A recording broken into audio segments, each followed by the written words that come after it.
بسم الله الرحمن الرحيم والحمد لله رب العالمين والصلاة والسلام على سيد المرسلين. Allah dit dans le Coran: اليوم أحل لكم الطيبات وطعام الذين أوتوا الكتاب حل لكم وطعامكم حل لهم. C'est-à-dire qu'en bref, Allah il dit aujourd'hui Allah vous a autorisé ce qui est pur. La nourriture de ceux qui ont eu le livre, elle est halal pour vous, et votre nourriture, elle est halal pour eux. Que veut dire ce verset? Est-ce qu'il veut dire qu'on a le droit de manger n'importe quelle viande de Ahl al-Kitab, qu'elle soit égorgée ou pas, ou non?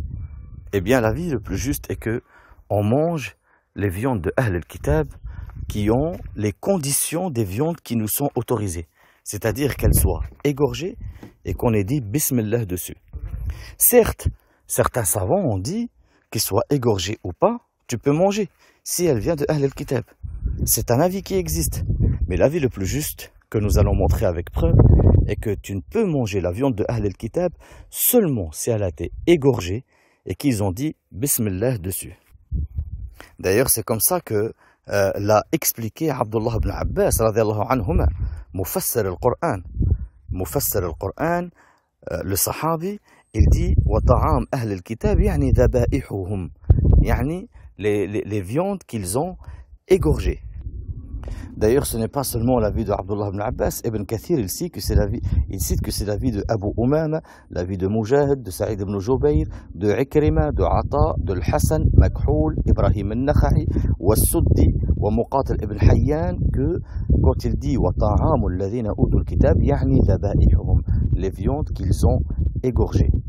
Donc, on va voir par la suite aussi qu'il y a des hadiths aussi qui prouvent cela. Donc, le fait de dire wa ta'amul ladhina utul kitab, la nourriture en bref, les viandes de ceux qui ont, des gens du livre, elle n'est pas autorisée comme ça. Il doit être égorgé et on dit Bismillah avant de l'égorger. D'ailleurs, Allah il le dit wa la ta'kulu mimma lam yuzkar ismullahi alayhi, et ne mangez pas ce qui n'a pas été cité le nom d'Allah dessus. C'est-à-dire qu'il dit Bismillah et il égorge. Si c'est un juif ou un chrétien, tu peux manger. S'il dit au nom de Jésus et il égorge, tu n'as pas le droit de manger. Tu n'as pas le droit de manger. Au nom de Marie et il égorge, tu n'as pas le droit de manger. D'ailleurs, Shawkani, il parle dans son tafsir, il dit وقال علي وعائشة وابن عمر إذا سمعت الكتابي يسمي غير الله فلا تأكل. يعني si tu entends le kitab, le juif ou le chrétien, citer un autre nom qu'Allah quand il égorge, ne mange pas. D'ailleurs, même carrément celui qui égorge pour autre que Allah, c'est un grand péché et il est maudit. Le prophète sallallahu alayhi wa sallam, il a dit la'ana Allah man dhabaha li ghayri Allah, qu'Allah maudit celui qui égorge pour autre que Allah. Et le pire, c'est qu'il y a même un hadith dessus qui montre clairement que la condition pour manger la bête, c'est qu'elle soit égorgée et que on cite le nom d'Allah dessus.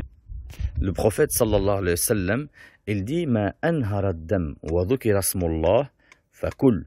Celui, yani anhara ad-dam, celui qui la bête qui a été égorgée et on dit bismillah, alors mange. Tu en conclus quoi? Que si elle n'a pas été égorgée ou qu'il n'a pas été cité le nom d'Allah, tu ne manges pas. Certains vont te dire non, c'est pas obligé. Si Ahl al-Kitab, ils disent pas bismillah, toi tu dis bismillah avant de manger et tu manges. C'est quoi votre dalil? Ils vont te dire que le prophète sallallahu alayhi wa sallam, on est venu vers lui, on le dit à Rasulallah, inna qawman ya'tuna bil-lahm la nadri adhukira ismullah alayhi am la. Yani ya Rasulallah, un peuple il vient vers nous avec de la viande. On ne sait pas, est-ce qu'ils ont dit bismillah ou pas? Le prophète sallallahu alayhi wa sallam leur dit sammu alayhi antum wa kuluh. Yani dites-vous bismillah et mangez.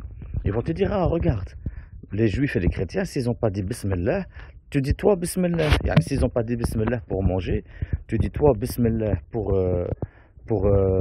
s'ils n'ont pas dit bismillah pour égorger, tu dis toi bismillah et tu manges. Non, ce n'est pas du tout ça. Ce sont des musulmans. Ce sont des musulmans qui sont partis vers des musulmans et les sahaba ils ont dit à Rasulallah, on ne sait pas s'ils ont dit bismillah ou pas. Pourquoi? Parce que ceux qu'ils ont égorgés, ils étaient nouveaux dans l'islam.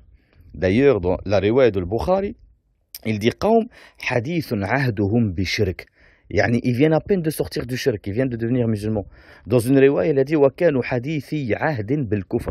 C'est-à-dire que c'était des kuffars, ils sont devenus musulmans et ils ont ramené de la viande aux Sahaba. De ce hadith-là, on en conclut que Al-Asl fil Muslim, c'est qu'il a égorgé. C'est-à-dire que tu ne dois pas douter. Le hadith, il ne prouve pas que si quelqu'un il a égorgé, il n'a pas dit Bismillah, t'as pas mangé. Non, c'était des nouveaux musulmans. Par conséquent, le hadith, il prouve en réalité que si un musulman, il te ramène de la viande, tu ne poses pas la question, t'as égorgé ou pas. À la base, si c'est un musulman, c'est qu'il a égorgé, il a dit Bismillah. Parce que c'est impossible qu'un musulman, il dit au nom de Jésus et il mange. Donc, comme ils étaient nouveaux musulmans, nous, on prend Al-Asl. Et l'Asl, c'est que s'ils ont égorgé, ils ont dû dire Bismillah. Donc, vous dites Bismillah et mangez. Et on ne va pas dire d'un musulman, est-ce qu'il a égorgé ou pas? Est-ce qu'il a cité Allah ou pas? Donc, c'est ça que montre le hadith. C'est le fait de ne pas douter de la viande qu'un musulman te ramène.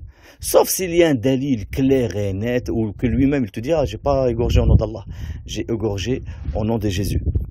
Donc il faut réellement ne pas propager une parole dès que tu la lis, ou ne pas propager un avis et en être sûr dès que tu le lis. Mais vérifie les autres paroles, vérifie sur quoi l'avis que tu as pris il s'est basé, regarde pourquoi l'autre il a dit un avis différent, et ça va et demande aux ulama surtout, et ça va te permettre de connaître le vrai du faux, ou l'avis le plus juste et l'avis le plus proche de la sunna. D'ailleurs, la plupart des ulama, par rapport à cette question, ils ont fait un tarjih, et ils ont dit que l'avis le plus juste, c'est l'avis de Jumhur d'ailleurs, et que c'est haram de manger les viandes qui ne sont pas égorgées, ou qui ne sont pas, il n'a pas été cité le nom d'Allah dessus. Subhanallah, si tu manges une viande que elle n'a pas été égorgée, on n'a pas cité le nom d'Allah dessus, alors qu'il y a des hadiths clairs et nets qui l'interdisent, tu restes dans le doute. Alors que l'obligation islamique, c'est de sortir du doute. Et le prophète lui-même, sallallahu alayhi wa sallam, il te dit « ma yuribak ila ma la yuribak » Laisse ce que tu as un doute et prends ce que tu n'as pas de doute. Et ça, si tu manges les viandes pas égorgées ou qui n'ont pas été cité le nom d'Allah dessus, tu rentres dans une ambiguïté. Alors que quitter l'ambiguïté, c'est simplement manger des viandes qui ont été égorgées, qu'on a cité le nom d'Allah dessus. Et le prophète sallallahu alayhi wa sallam, il dit Man ittaqa ash-shubuhat faqad istabra'a li dinihi wa 'irdihi wa man waqa'a fi ash-shubuhat faqad waqa'a fi al-haram. Yani celui qui s'éloigne, qui craint les ambiguïtés, il a préservé son honneur et sa religion. Et celui qui tombe dans les ambiguïtés, il tombe dans le haram. C'est une obligation que tu préserves ta religion. Et ici, le prophète sallallahu alayhi wa sallam, il te montre que pour préserver ta religion, il faut que tu t'éloignes des ambiguïtés. De plus, si on prend la qa'ida qui dit anna dar al-mafasid muqaddam ala jalb al-masalih. Dar al-mafasid muqaddam ala jalb al-masalih. C'est-à-dire que repousser un mal, il doit passer avant le fait d'avoir un bien. Tu prends cette qa'ida-là, et tu prends la qa'ida que les ulama ils disent إذا اجتمع إباحة وحظر فالأسلم لدينك أن تأخذ بالحظر. Yani tu as un avis qui l'autorise et un avis qui interdit. Ce qui est le plus sécurisé pour ta religion, le jour du jugement quand tu ressuscites devant Allah, c'est le fait de prendre l'avis qui l'interdit. Parce que tu arriveras devant Allah en sécurité. Et c'est le fait de prendre l'interdiction qui va t'éloigner du mal. Par conséquent, t'éloigner du mal, tu dois le faire passer avant d'avoir un bien. Manger des viandes, c'est un bien physique. Mais te préserver devant Allah, c'est t'éloigner du mal. Et toujours, il faut savoir que le fait de s'éloigner du mal, ça passe avant d'avoir un bien. Et en plus de ça, le fait de, si tu as une ambiguïté, tu t'éloignes, c'est exactement ça, al-wara'. Où le Nabi sallallahu alayhi wa sallam, il a dit « Wa khayru dinukum al-wara'.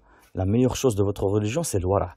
Et le wara', comme les ulama ils ont expliqué, huwa tark ba'd al-halal makhafatan an taqa' fi al-haram.